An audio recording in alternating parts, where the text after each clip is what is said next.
Thank Thank you. you.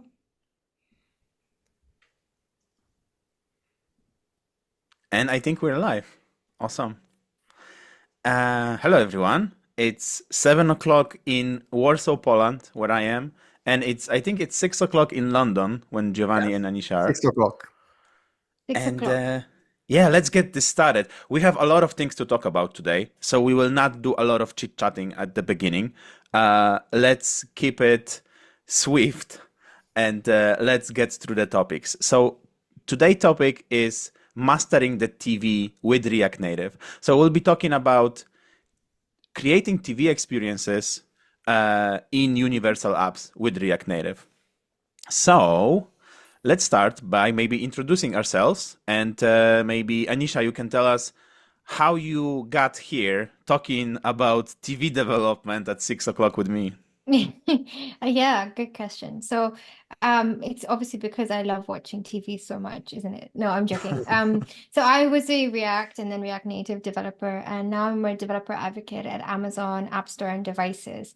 And App Store is the platform that runs on all of our devices for our TV, for our sticks. So you can see how I've ended up in the TV space. But I really enjoy it. There's a lot of weird intricacies, which we'll get into soon. Yeah. And Gio, how about you? Yeah, hi, I'm Giovanni, developer advocate in Amazon, same team of Anisha, and I like to play video games on TV. That's why. No. No, jokes apart. I was an Android developer before, like totally native Java and Kotlin, and I approached React Native and TV app development for the same reason on Anisha, just because like we really work a lot with partners and developers developing apps on Fire TV. This is Android based. This is based on Fire OS. This is Android open source based. And that's pretty much it. Even in like using React Native for TV apps is really like I would always say that it's like a solution to the fragmentation, but a lot of people like Lucas said no, it's just 80%. We'll talk about it. We will talk Yeah, about I don't it want in to anticipate this it. webinar. So let me introduce myself. I'm Łukasz Kludziński. I'm from Callstack, and I've been working on a React Native TV project for the past 3 years for one of our big clients. We had a big team on that project, and it was such an eye-opening experience for me because like React Native is cross-platform, multi-platform by default, but usually when you think React Native, you think iOS and Android, maybe web sometimes. But with TV, the multi-platform gets so fragmented because you have Android TV, tvOS, Fire TV, which is Android TV, but not so much, right? There are a lot of differences. And then you have things like Tizen, LG WebOS, you have streaming services on web, and you can target all of that in at different percentages with React Native. You can do a lot of code sharing with that. So yeah, long story short, I love multi-platform. So that's how I love working on this extra weird things like multi-platform React Native for TV. And this is our topic for today. We'll You be need to talking start about that. selling those t-shirts, Lucas. I love multi-platform. Right. Maybe, yeah. Maybe I'll do that. Uh, Real quick, we'll just recap what TV and streaming means in terms of platforms and in terms of functionalities. And then we will go to the whole product development lifecycle for TV on React Native, using React Native. So yeah, let's start. Throughout the webinar, the Zoom has a Q&A functionality. So please ask your questions there. We will collect the questions. Maybe we will try to answer some of those like during the webinar, but definitely after the webinar, we'll have some time to look at the questions and talk about them. Please engage with the discussion with us. Us three, we will have some discussions during this on some sections, and please, yeah, just attend this with us. Thank you. So, first question that I will try to answer, and Gio, Anisha, maybe you can help me out. Where can you stream? So usually when you talk about streaming, you think platforms like Netflix, Disney, Amazon Prime Video, right, on big screen TV in your living room.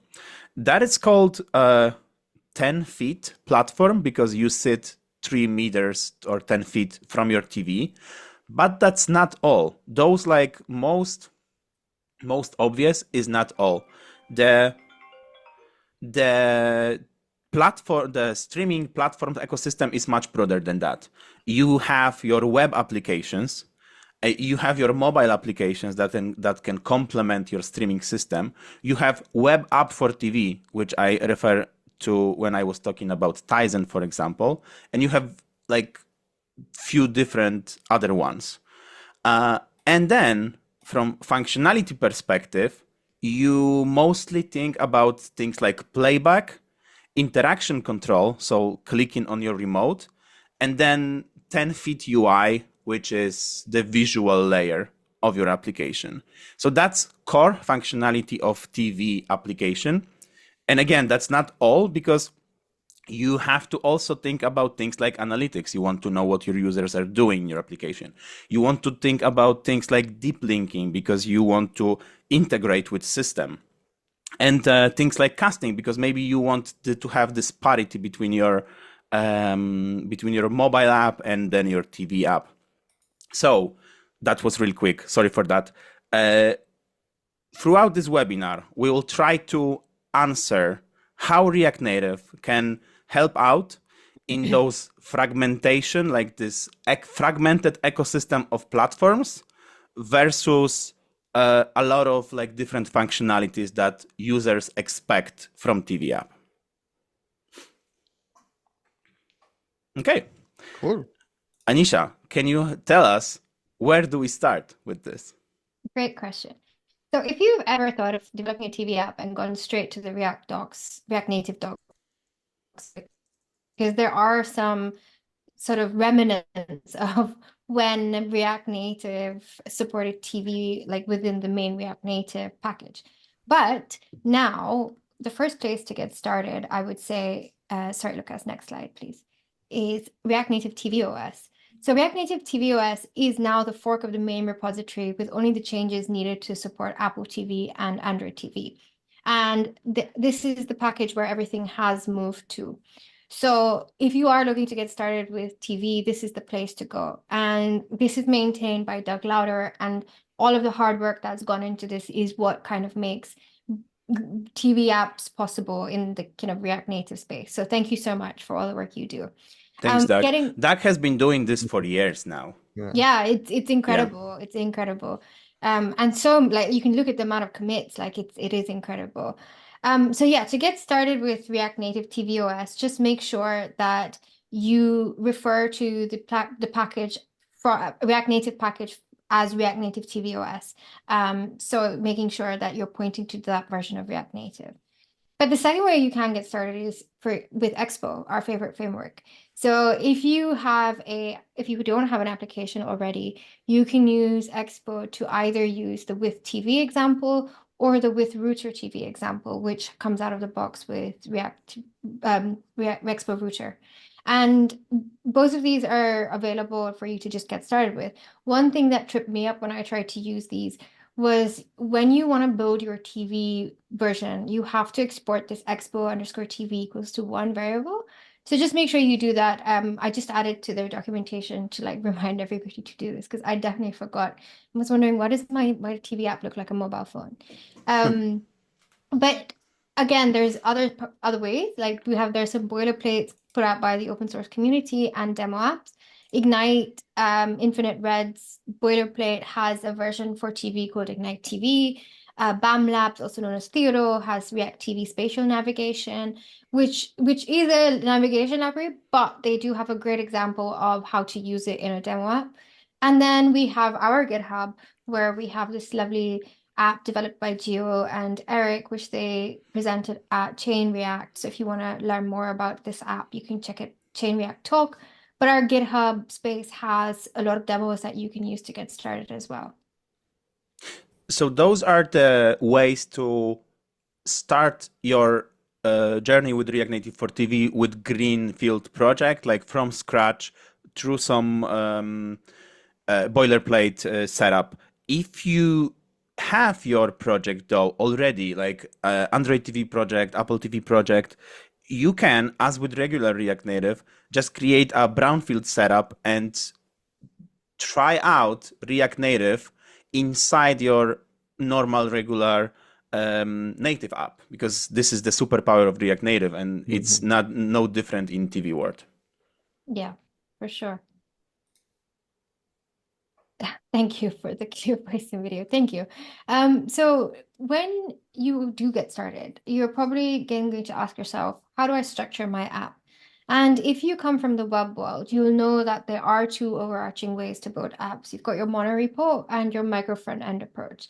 And if you've never come from the web world, or you're only a React Native dev, which is awesome, micro front end approach is sort of an example is the Amazon.com website, where you have like little bricks, I would say, they're called micro front ends, and they come together to form the website. But micro front ends is not really a thing in React Native, because you need to bundle your application together and submit it. And so we mostly always see monorepos. However, there are two awesome talks that do dive into how you may approach micro front ends in a React Native app, and I'll just pop these in the chat in a second. But yeah, let's look at monorepos, because this is the most traditional approach. So when you have your monorepo, there are two different ways that you may structure your app, and the structure depends on your need. So firstly, if you've got a universal app, so an app that basically is got a version for TV, got a version for web, mobile app, then you might see a structure that looks like this on the left, where you have your app and then you have your packages separately, and you can put in whatever packages you need for whichever app. And tools like Turbo Repo make this really easy, and really help you manage your dependencies so you don't end up in dependency hell. Can't promise you won't, though. But we've got the second way, which is feature-driven development. And this is more an example of if you want to scale your app. And why do I say this? Because if you're looking to scale, right, you're going to have multiple teams working on different features. So you may have a team working on your cart, you may have a team working on your checkout. And what's great is that you can all work simultaneously and then just pull in whichever feature you need to your specific app for whatever platform you're using. And, this is a great approach. However, obviously, it does come with its own complications. Now, we are definitely aware that when you are building your TV app, it's most likely going to be part of a wider, development team building for web native, as we mentioned. And so how you structure your app is definitely a big, problem, or I would say like topic of discussion. And so I'll ask Lucas, Gio, do you guys have any other advice? Because I know this is not a lot, but this is sort of... Actually, I have something to say, but maybe I have a great question in the Q&A right now, so I will try to answer live. And the question is, when you talk about React Native, which part of React Native are you referring to? So this slide is actually a great example of answering that question. So on the left-hand side, when you have this apps folder, you can actually have in your native app just regular React Native straight from npm package. And then in the TV app, you will have React Native tvOS package, which have the same API surface, which you will use without even thinking in your like common packages. You will use that package, but underneath, it will resolve to React Native for mobile and React Native tvOS for TVs. So that's how what we say when we refer to a fork of React Native. React Native tvOS is a fork of regular React Native with some things added on top of this to handle things like focus management, which Gio will be talking about further. Awesome. Thanks, Lucas. Yeah, so, okay, now you've structured your app. What's next? How do you have a team of 80, to 100, whatever scale of people making sure that they're working on the right thing and have last say? Like, you don't want, for example, someone from your web team approving the PR of like what video or TV app. So enforcing code ownership is another really important part of like getting started with TV app development. And I like to think of it version of Conway's law. So Conway's law, the structure of a software team and the structure of its software mirror each other. And in this case, oh, sorry, I think I might up. But yes, hopefully I'm back perfect Yeah. and make sure that someone else takes over my slides. Cool. I think maybe it started raining. I don't know if the rain affects the internet here, but oh well. So when you enforce code ownership, a good way to that GitHub provides is using this code owners file. And what you can do in the code owners file is specify who owns what part of the repository. So for example, in this example, I've got like the build logs are managed by Dr. Cat. I don't know why Dr. Cat would want to manage just the logs, but okay. And this is a great way of making sure, yeah, exactly, like who in your team is responsible for what part of the app. But I know, Lucas, you did have a great podcast with Klarna, and they were using package JSONs, right, for something very similar. Sure. Yeah. So the code owners files, I saw it on GitHub and I saw it on GitLab as well. When I spoke with Mike from Klarna, he told me that they have a similar system of enforcing code ownership when they have packed JSONs on the folder level, and everything on that folder level and below will be owned by that package JSON field code owner team or something like that. So you will have package JSONs with the field code owner, and that's then like an array of teams or something like that. I think it's really, really important in this fragmented multi-platform approach to have teams own their functionalities, to own their platforms. So even though like most code we want to share, probably want to share like 90% of the code, we still need expertise in the platforms like Android TV or tvOS or Tizen, and we want those experts to like you said, approve the code from everyone else if that code is interfering with their functionality. Yeah, definitely. So, okay, now we kind of like know how to structure our app. What's next? So we need to think about code sharing strategies. And the reason why is because, like we said, you don't have a team that's just working on TV. It's most likely with React Native, you've got a team working on all the different platforms. So the way I like to think about it is what can you share versus what not to share. And what do I mean by this? So what parts of your app can you share? So let's look at things like a normal app would have, like business logic, app state, navigation, UI, testing infrastructure. So business logic would be things like your API layer, custom hooks. All these things are really reusable. You might even put them in separate packages and just pull them in for whatever part of your apps you need. And this is a very common best practice I've seen. Next, you've got your state management or your app state, both very reusable. So state management libraries, the same libraries you may be using in web, definitely work on React Native. So again, a great thing that you can share. And app state is, for example, like if you're on your TV, you want to make sure that if someone's watching a video on an app, for example, YouTube, that continuation happens on their mobile phone. So you want to be sharing app state. Then we have navigation, and this is where we make sure we kind of customize for the platform. So navigation and logics, while they may be similar for form factors, may have different implementations on TV. So if we think about your web app, it's going to have URLs, whereas on TV, you're going to have something similar to mobile, which is more of a stack navigation. The great thing is though, tools like Expo Router, which we spoke about, make it very easy to share your navigation as well. So if you are starting from scratch, it's definitely a way of handling your navigation that we recommend.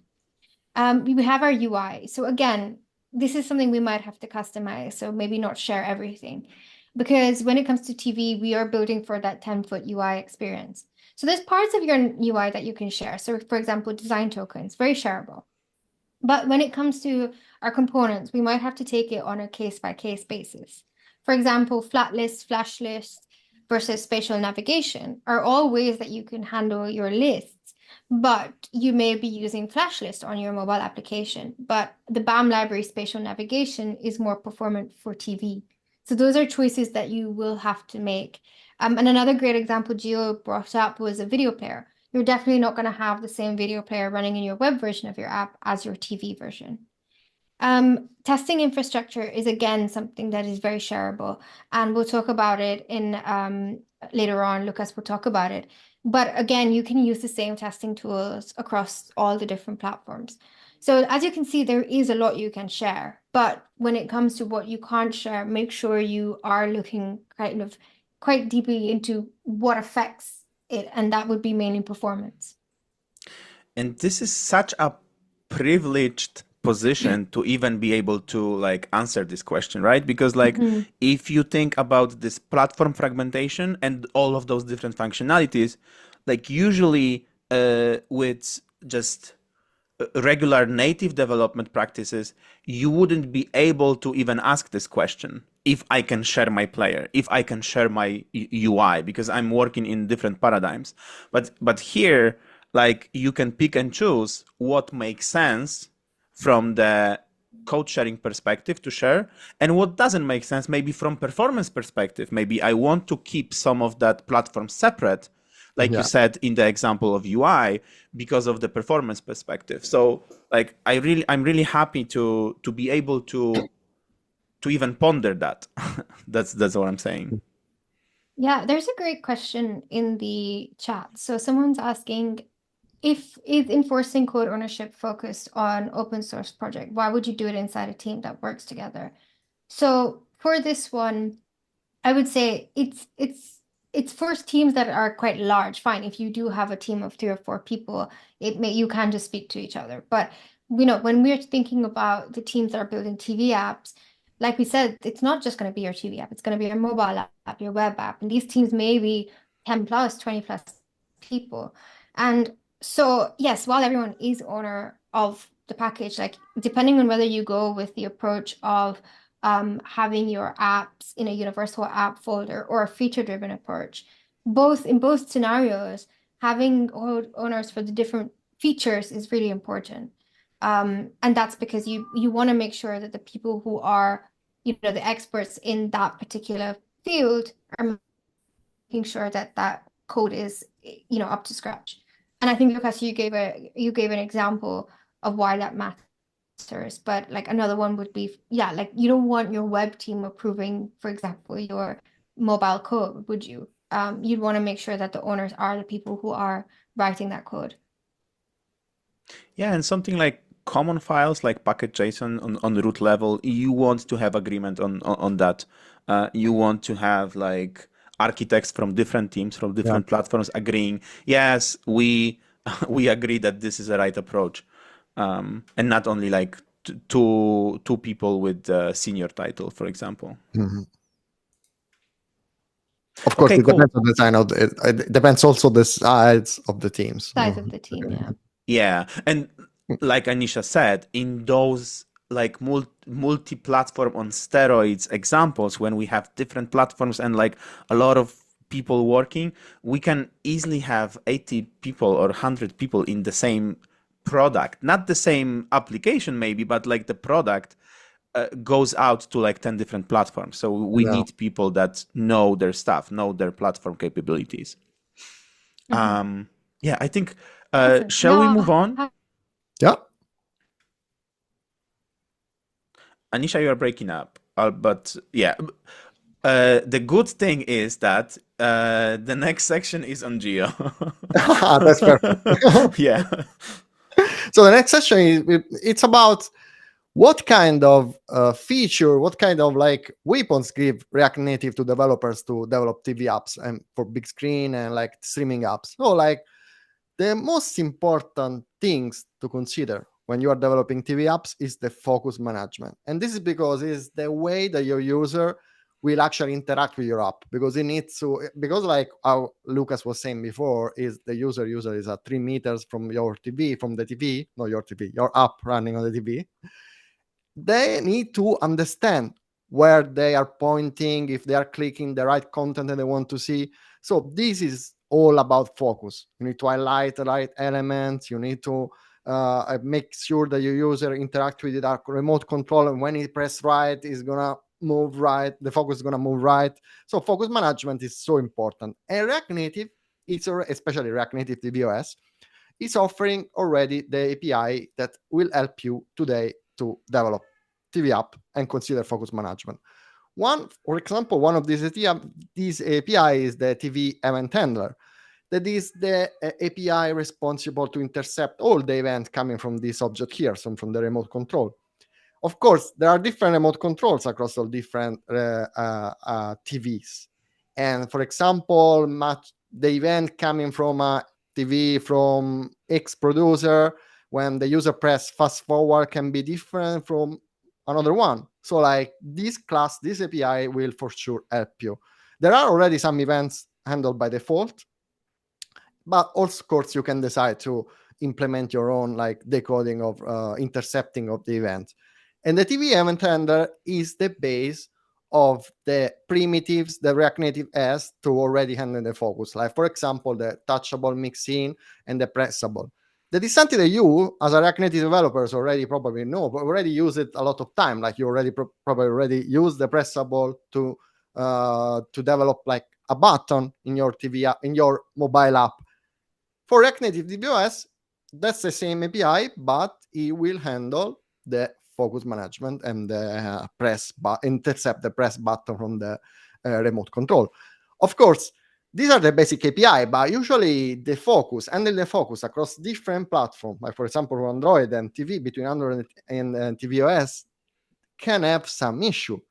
Maybe Anisha can help us to understand. Yeah. And this is actually a question in the in the Q&A.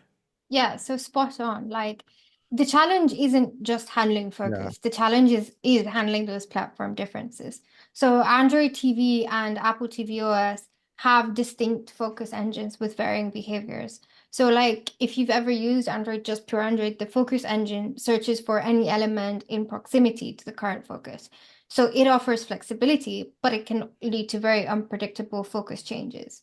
Whereas tvOS changes focus only when an element perfectly aligns with the current focus in response to the user input. So it prioritizes precision, but then when you're using it, you need to be more pragmatic about the guidance that you're giving the focus. So the solution, again, coming out of tvOS, is TV Focus Guide View.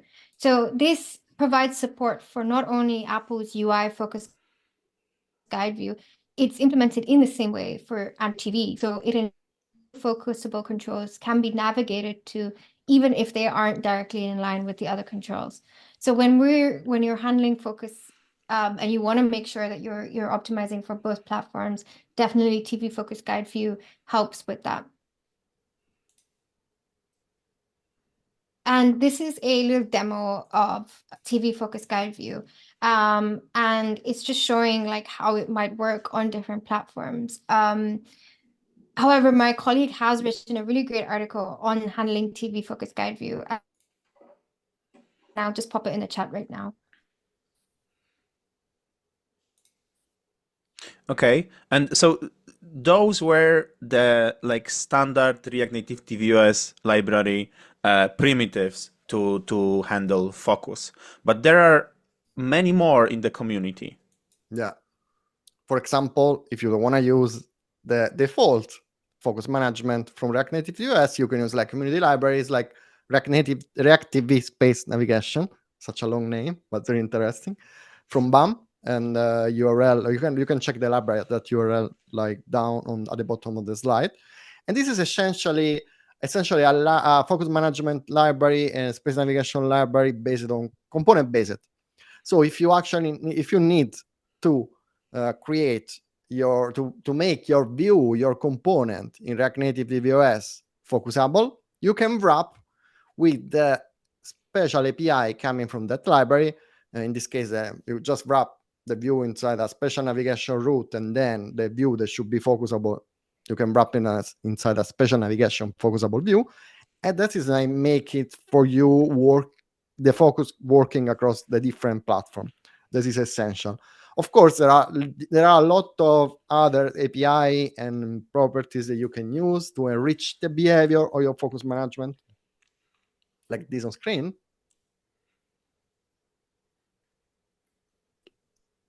Yeah. Because focus management is the biggest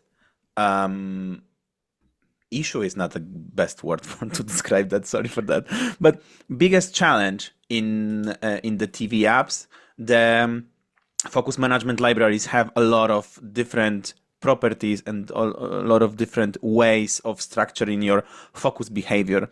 The worst thing, I think I saw a question in the chat about that. So the worst thing that you can do with your focus management is to try to work around the issues with non-standard solutions, with imperatively maybe calling focus on some kind of elements. So down the road, this will be not maintainable. You should always structure your UI in a way that allows to your focus to flow naturally, to just land on the easiest place possible and not trying to circumvent the focus engine somehow. So yeah, there are a bunch of different things here, and if you want to discuss them, please ask the question in the chat. But also, we can do a follow-up session only on focus management, and that session will last for like 4 hours or something. Yeah. I think it's important here, like, React Native does give you a lot of power out of the box for multi-platform.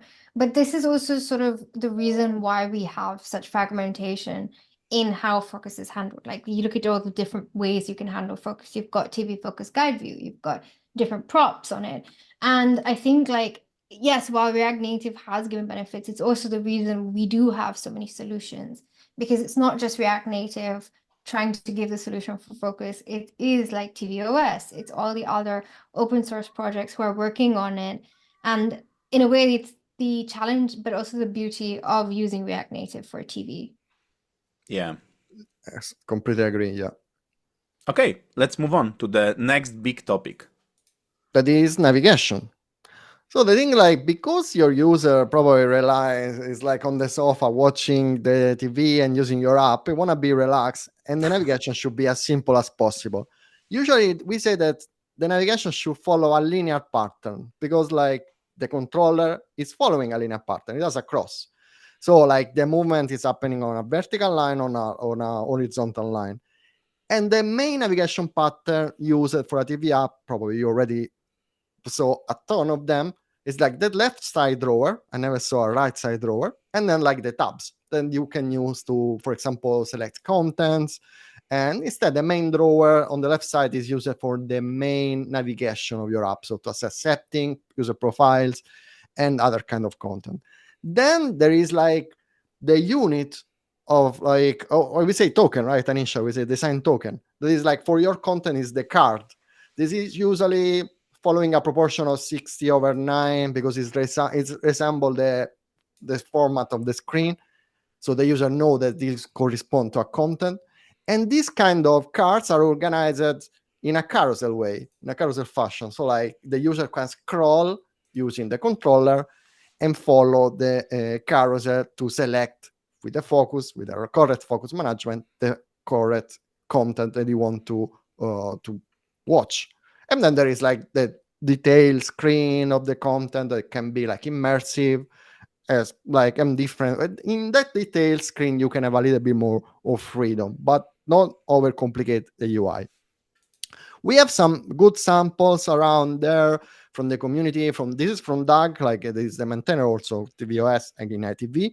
There is a branch that we work together on, like trying to optimize the UI following the best guidelines for the TV apps design, in which you can see there are the cards, there are the tabs at the top, and you can navigate the cards in a grid way. So like instead of a carousel, is a grid. And yeah, you can access this one to the same GitHub URL of the Ignite project and switch to another branch. There is a good question, like in the. I was going to say, someone's asked, can we use any UI libraries with React Native TV apps? And this is a great example of one, right? Like Ignite TV may not necessarily be a UI library, but it is a boilerplate. Yeah. All your standard like UI libraries can work on TV. Like, Callstack, you guys have React Native Paper. Yeah. There's Native Base. They all work on TV, but they're not optimized for TV. So you will have to Not add yet. yeah, Not yet. It's not a good yet. opportunity. So like, It for is a everyone. great opportunity. If anybody in the open source community wants to optimize the UI, we're definitely, looking for a great UI library, but it is a big ask because But you also, have so the React Native paper came about because it re-implements the Google Material Design language, which is the design language by Google to provide guidelines to developers for mobile and web applications. Yeah. There are guidelines for TV applications as well from Google or from Yeah. Amazon, if I'm not mistaken, as well.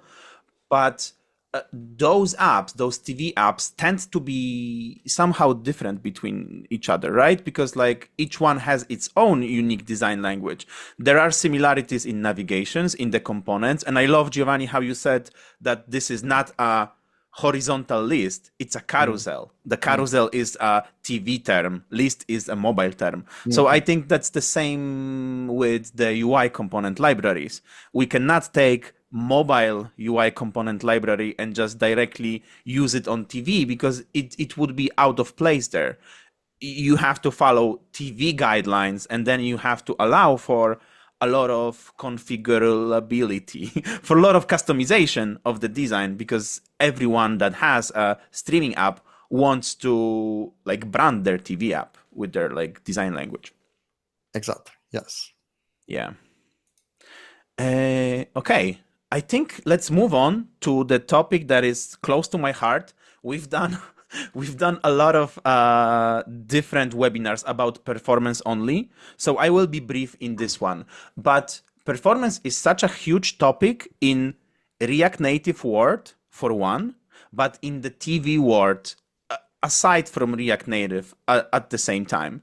Because TVs, like we mentioned previously, the whole market is very fragmented. So we will have a lot of like different devices from different manufacturers. And you can have the Apple TV 4K with swipe remote and it will work great.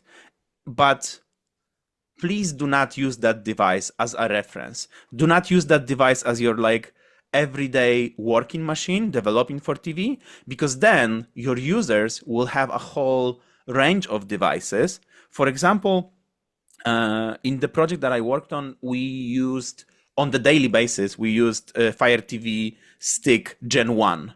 And I'm not saying that this is a bad device. It's just that device is quite old, and we knew that our user base is using that kind of devices. So we wanted to, on the daily basis, be in the shoes of our users to actually experience what they experience. So in the TV world, like if I have a TV stick or a TV and it's like 6 years old and I want to buy a new one, I don't go about like throwing away TVs. This is a perfectly good TV. I might put it on the attic, right? In the basement. Yeah. So which is different from mobile, because I will not be using like two different mobile devices, but I will use two different TVs in two different rooms in my house. So you have to have that, take that into consideration. So that's like the last point on this slide. Low-end devices limitations. Those devices will have less memory. Those devices will be not as powerful as the new ones. The middle one, memory consumption. Again, like with the range of devices that we have, some of them will have maybe 1 gig of RAM or less than that. And then system will allocate maybe 500 megs for your application. So you have to be really careful in your app, and then add React Native on top of this, how you consume those resources. And then if something goes wrong regarding performance in your applications, your users will know immediately, because of this focus of this interaction control that we are used to, with clicking the button on remote and waiting for the outline for focus to change focus. We know how much lag there is, and we get frustrated. And usually it should be instant, but sometimes it's not. And this is the first indicator that something is maybe not smooth with your like user experience, with your performance in your application. So that's when you have to start thinking about performance. And I would argue that you should start thinking about performance in the design step. And I will be talking about that later. So with memory consumption, you have like few different things, and I will talk about few different things here that you can employ. And I see those methods, those strategies used in the products on my own TV that I use every day.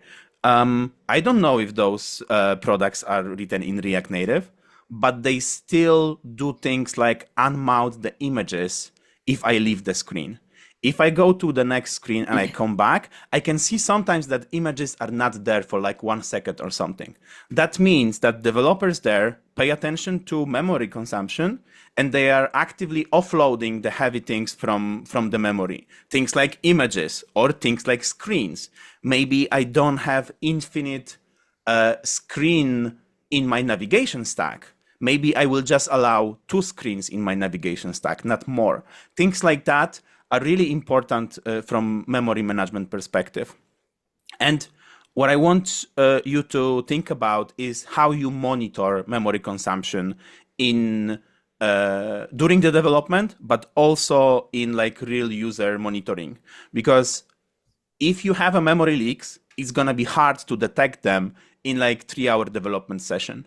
But they will show up if someone is watching some kind of TV show 48 hours straight on the weekend.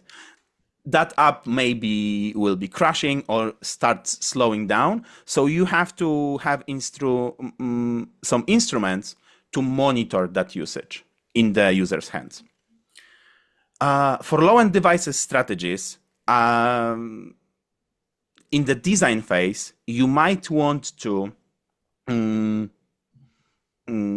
design the low-end experience of your application, like low-end experience tier. So for that 4K Apple TV device, maybe you will have a lot of different animations and a lot of different fireworks. On that low-end devices, maybe you don't need that. What you need is smooth experience and users that do not wait for your content to show up. You don't need lagging animations there. Yeah. So you might want to cut them out. You want to find issues early and fix them early, because if you allow issues to accumulate, it's going to be much harder to fix. And then in your PR phase and in your testing phase, you want to have some kind of automation that tests for performance. And I will be talking about that later. So this is how it looks from the software development lifecycle perspective. From design to production, on each step, you can have something that ensures that you pay attention to performance.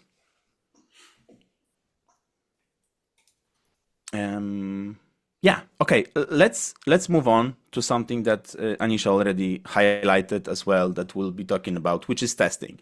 And in testing, there is this well-known pyramid, and Anisha will tell you all about it. Yeah, so I'm sure all of you are familiar with the software engineering testing pyramid. So at the bottom, we have unit tests, integration tests, and then end-to-end tests. And like I mentioned, the beauty of React Native is this is another place that you can share code. So for your unit tests, you can definitely use React Native testing library, just as you would on your mobile app. And the fine folks, you guys at Callstack are the maintainers of this. And I've used it on TV apps, and it definitely pretty much gives you everything you need out of the box. Next, you've got Reassure and Flashlight, which are great for integration tests. And finally, for your end-to-end tests, you can use Appium. But I think what's really important to touch on here is when you have a TV app, like what you test is where you have to be more selective. And I think more focus should definitely be on your integration tests. And I think, Lucas, you were talking to Mo on an episode of the podcast you host all about this. So I'll let you jump in here.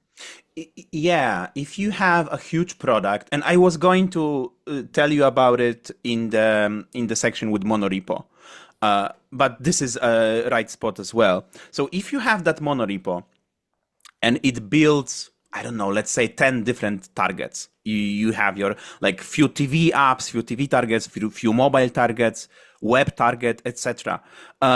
If you change something in that dependency tree, in that like in your code, that change might not be relevant to all of your targets. So first of all, in the monorepo setup, you can set it up in turborepo or NX that it will not produce the unnecessary artifacts. It will not rebundle the whole 10 targets or whatever. And this will be a time-saving device for your like development, but it also be a cost-saving device for your pipelines because you will not have a lot of developers waiting for it, a lot of infrastructure just working hard to like spit out all of those different targets again and again without any changes. And that goes for testing as well, because you have to be selective what you test. You will write tests, and I have a slide about this, but I will tell you about it here. You have to be smart what you test in which phase. So for example, if you commit or you do a PR as a developer, you don't want to wait, I don't know, like 2 hours for all of the end-to-end tests to pass. You will just need some static type checking, linting, integration tests that are really fast, and that's all. Then on the pipeline, maybe you will add some small selection of smoke tests, end-to-end tests, where you test your system if you are able to log in, if you are able to boot the app even, log in, or do some critical user paths. And then on the nightly or maybe in the staging phases, then you will opt in for testing more of the user paths, to test more of the scenarios, right? So like, because of the scale of the project, of scale, many targets, many functionalities, you have to be selective where you test and what do you test. I think this is a problem for like all universal apps. It's not just TV specific. Yeah, it's not TV specific. It's scale specific, right? Yeah. So talking about testing, I think in the testing pyramid, I think it's from Kenzie Dodds that this should be a testing trophy, right? And like in the testing trophy, the biggest part of your testing should actually be integration testing. And I think Kent is one of the authors of a testing library, family of testing libraries. And React Native testing library is one of that, I don't know, siblings, part of that family, right? And what it allows you to do is to write unit tests and integration tests in a way that you can simulate user behavior. And you can actually test for user behavior and not for implementation details. I really recommend everyone checking it out, because like this is a go-to library for React Native testing. And it also works for web testing, also works for TV testing as well in React Native. In every other scenario, when you have lower amount of code sharing, if you have different structure of your components, you will not have this kind of level of code sharing when it comes to tests. If you use React Native, you can maintain only one set of testing scenarios in React Native testing library and reuse them across your product. So in the React Native testing library, you would write your test in this paradigm arrange, act, assert, where you arrange your application, you set up your system in a way that this is a starting point for your test. Then you simulate user interaction, for example, by sending an event from remote control, and then you verify that your application actually confirms to what is in your system design, in your acceptance criteria, right?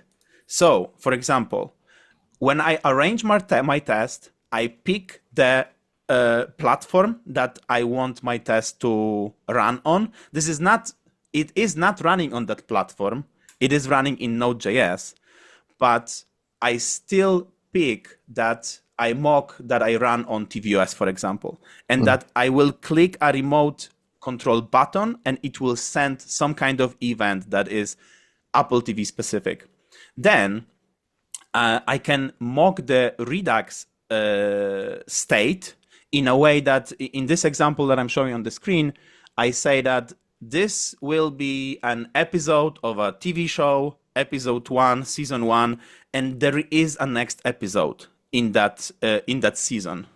So that was my so this is a visual representation of this. We are on the first episode of some kind of TV show. And then if I click a button or a remote control, I can then assert that maybe I will show and hide player controls if I click on that remote button. Maybe I want to assert that I show correct episode info. But the nice use case that I see for that particular example is that when I arrange my test that my time indicator is on 97% of the playback, I want my React Native app to show a correct call to action. And maybe in this example, it will be play next episode. And that next episode will have some kind of, I don't know, episode description or something, episode 2, season 1. But if this is not the same content, if maybe this is a movie or something like that, the end card, the call to action card will be different. So I can verify that. I can verify really quick because this runs not on end-to-end environment. This runs in Node.js, so it's really fast. I can verify that my functionality still works. And quickly going over end-to-end tests, we have several different methods of end-to-end testing for React Native. Appium that Anisha mentioned, Detox in the middle here as this robot, and then Maestro on the right. And Appium is the most tested one, the most battle-tested one, and it works across different devices. So you don't have to worry about compatibility because it's been around for ages. And I feel like there are a lot of people that know how to write tests in it, and that this is a very good way of end-to-end testing your application.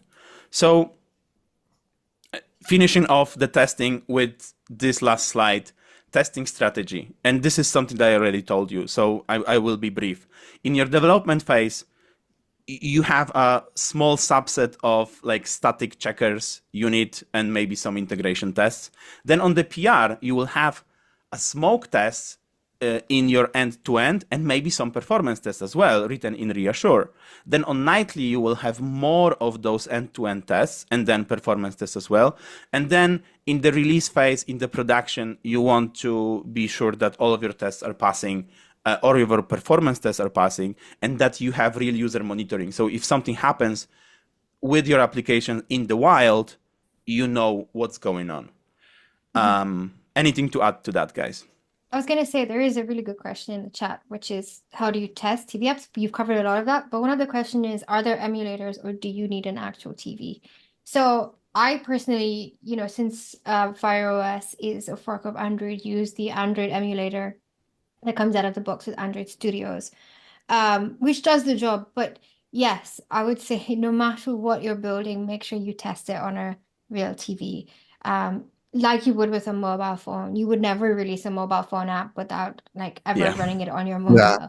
And there are if you do, you're brave. So please give me some of that courage. But make sure you do test it on an actual TV. Like maybe under release, one of the steps should be, yes, test on real TV. Yeah. And also there is a great talk on app.js from a few months ago. And we had the same issue on our project as well. If you have 5 different TVs in your office and you have one remote control, it's going to be pretty hard to test only this one TV because every TV will pick up this IRDA event signal. Yeah. So yeah, definitely test on.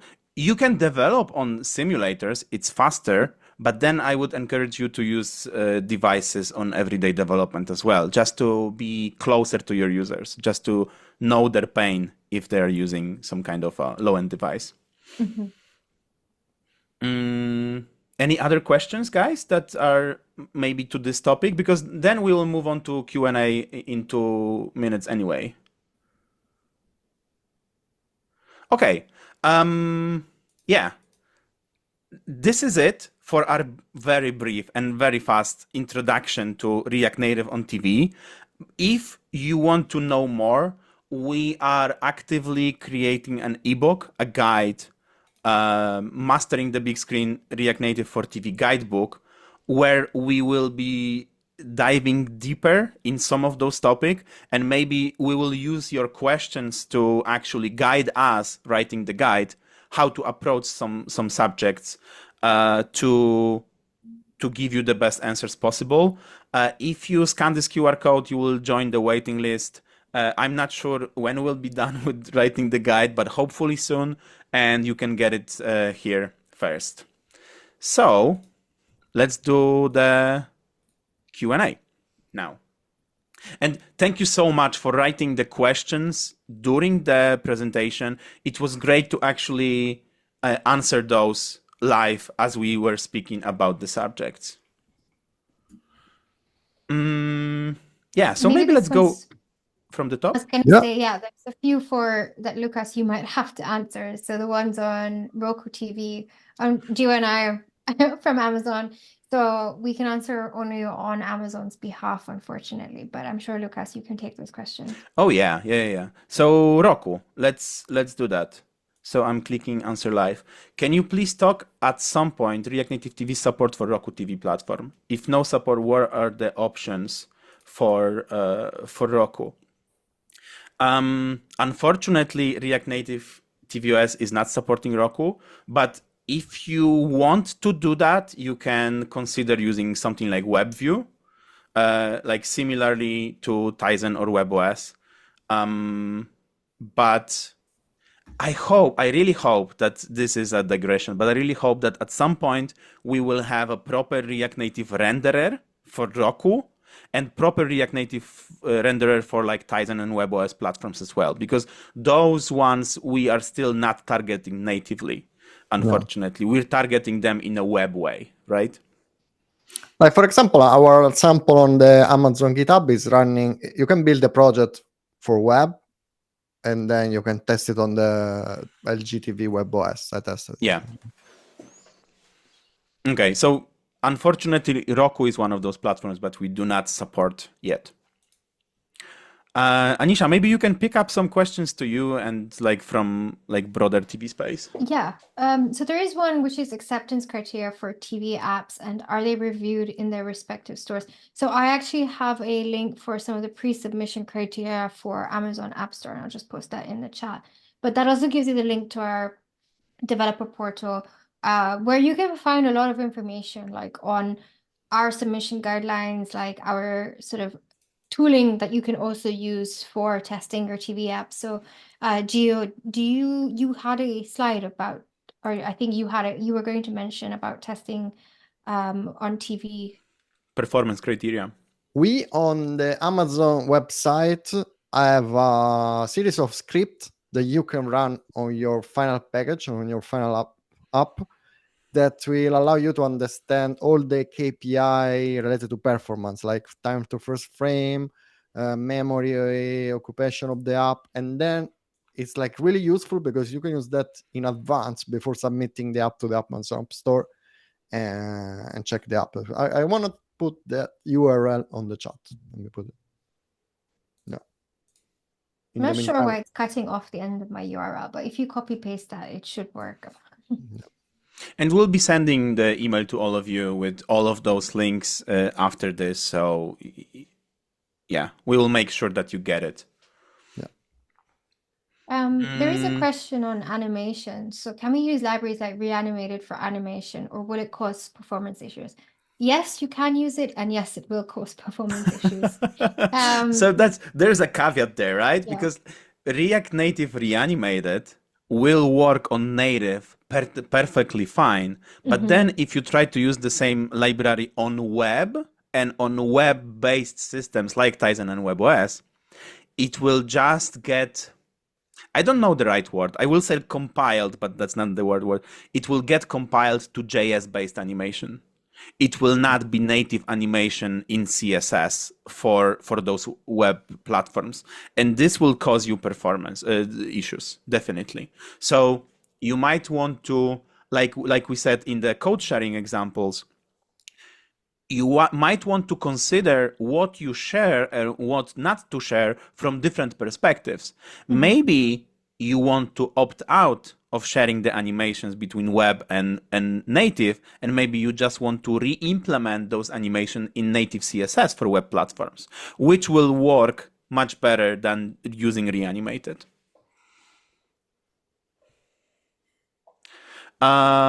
Maybe I can answer, is it a viable option to use React Native Web to build a TV app for browser-based TV platforms such as Tizen? Or would it be better to use a more standard web tech stack? So using React Native Web is valid, and people tend to do that when they create universal apps, but it's not always, again, most performance solution. So try it out and like figure out if it works for you, and if it works for you, that's great, because then you have your UI, your component for free basically. But then sometimes it might not work as perfectly, and you can opt out of using the React Native Web. You can just use React for web and still share a lot of component structure, and maybe on the low level component level differentiate if you are using React on React Native. But like the components that says this is a content card, this is a screen, can be reused, but only on lower level you can differentiate between platforms. But again, try out the easy option first, and if it works for you, that's great. There is another question about, is Expo updates available for TV apps too? And I checked it 2 days ago. Yes, it's like Expo updates support tvOS platform as well, so React Native tvOS, so you can use that one. Check it here. Yeah. I don't think Expo Go though will work. No, Expo Go, no. Yeah, Expo No. Go won't work on TV. So Yeah. make sure you are, like I said, building that TV specific build for running. But everything like pre-build, etc., will work fine on TV.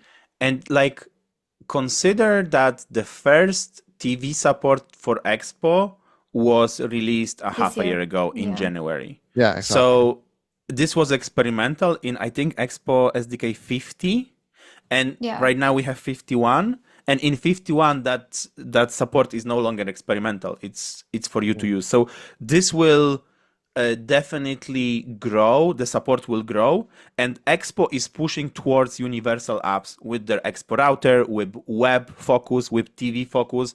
So this will definitely be more and more included in just their standard ways of doing things, not as a weird cousin that just lives on the edges of their ecosystem. This will be a proper first-class platform, definitely.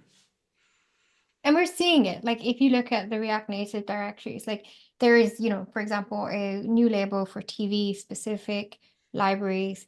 And I mean, there is a question here, which is like, what is the size of the market? I want to answer that. I actually thought, for it. But I was going to say, like, if you watched React Conf, which me and Lucas were at, like, all the major companies are investing in React Native, not just for TV, but in React Native. Like you've got Microsoft, Meta, Amazon, and I think like the multi-platform story is the answer to why they use it. But I'll let Lucas answer. Yeah, so I've been on streaming specific conference in Amsterdam last year. It's called, sorry, I forgot how it's called, but it's in September in Amsterdam, and there are a lot of people from all of different like sections of streaming business. And a big business in streaming business is software development. So you have a lot of, and we've been talking about fragmentation of TV market in a way how it impacts React Native development. But there are a lot of different platforms out there.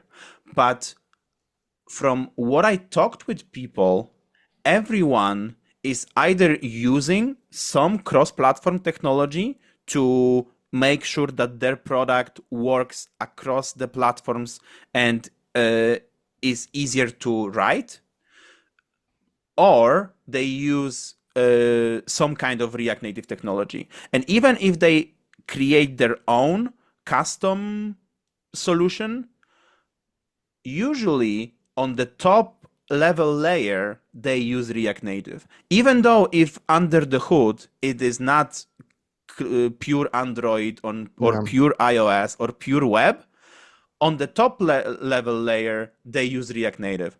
I know about the solution that's called U.ITV. They've been on the React Native EU several years ago, and they have C++ under the hood and React Native on top. So they are not using standard Android iOS, tvOS. They use their own proprietary system under the hood, but on the top level, you can just use React Native. And you can still plug that system, plug that framework in your monorepo with pure React Native, and it will mostly work with some workarounds. But like if that top level API is the same, you can reuse most of your code. I'm not sure if I answered that.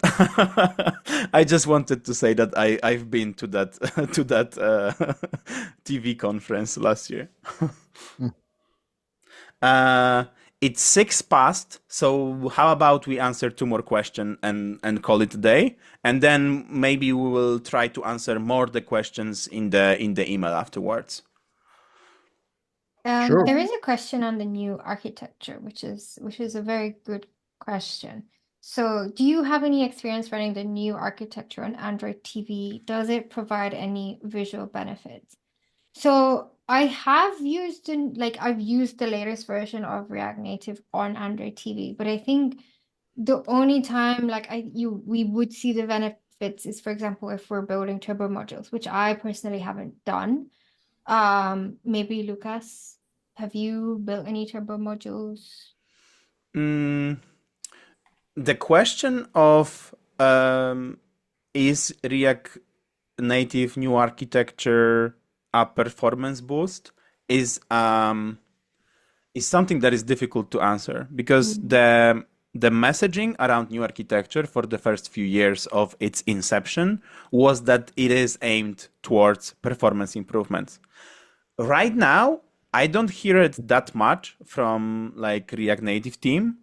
React Native new architecture is aimed to bring web and native development closer, to enable some performance gains through using React 19, for example, but not necessarily directly causing performance improvements. You can definitely see some performance improvements in the internet, on the blogs, and etc. But you can also see some people complaining that they don't see benefit in enabling new architecture.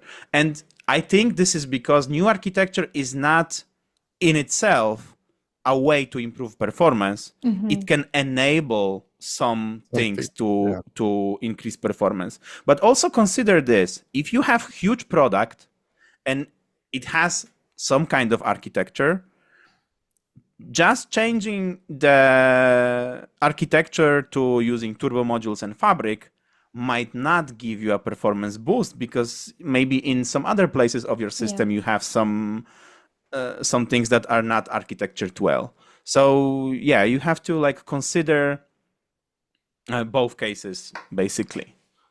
I think there's some really good talks at like App.js, at hopefully at React Universe Conf, Lucas. So React Universe Conf is Callstack's conference that's happening in very soon, in a month, right? And I did see on the agenda there were some talks on the new architecture, and I think it isn't just like specific for TV. If you're interested in, I'm very interested in it, but like I think like it would be a good place to check it out. And we can drop a link for where you can buy tickets for that as well. Oh yeah, This is you thanks should for be doing. plugging. Yeah, you should be doing it, Louis. Yeah, I'm not sure why I don't have I have a a slide for personal that. link as well for tickets, so you can use my Maybe personal Anisha link. also had a discount code, Yeah, I promotion. have a discount card. Like, I can flash Yeah, my discount card. we definitely, and this is the end of this webinar. Thank you so much for joining, and thank you so much for talking with us, and so much interactions during this Q&A. Definitely check us out on React Universe Conf, which happens on the beginning of September, so like in 1 month. I think it's 5th and 6th of September. Anisha will post the link in the chat. And Gio, Anisha, thank you so much for joining me and talking TV. Thank you. Thank you. Thanks.